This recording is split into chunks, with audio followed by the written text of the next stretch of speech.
Hi friends, welcome to my channel. இன்னைக்கு நம்ம ஈஸியாக ஒரு ரெசிபி பார்க்கலாம்.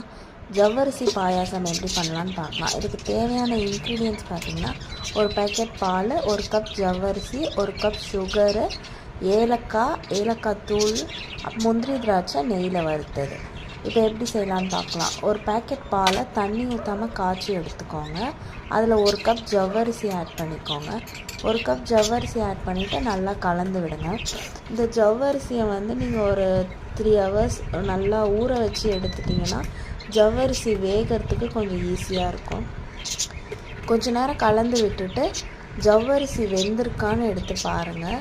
ஜவ்வரிசி வெந்திருந்துச்சுன்னா நல்லா பால் நல்லா சுண்ட விடுங்க. கொஞ்ச நேரம் பால் நல்லா கொதித்து வரட்டும், நல்லா சுண்டணும். அப்போ தான் டேஸ்ட்டாக இருக்கும். ஜவ்வரிசி வெந்துருச்சான்னு பார்த்துக்கோங்க.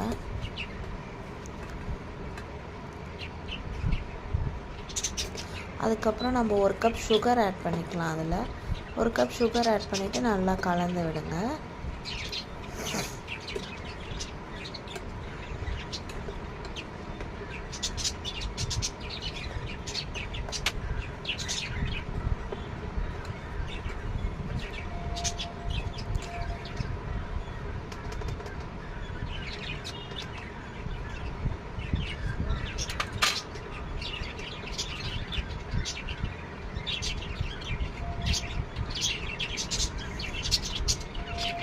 நல்லா சுண்டி வரட்டும். கொஞ்சம் நல்லா ஜவ்வரிசியும் வெந்து சர்க்கரையில் கொஞ்சம் தண்ணி விடும். அந்த சர்க்கரையும் நல்லா அதை கூட கலந்துட்டு கொஞ்ச நேரம் கொதிக்க விடுங்க.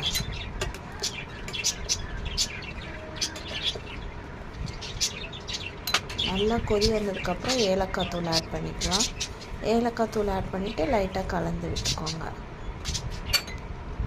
அதுக்கப்புறமா நம்ம நெய்யில் வறுத்து வச்சுருக்க நெய், முந்திரி எல்லாத்தையும் ஆட் பண்ணிவிட்டு கலந்து விட்டுக்கோங்க.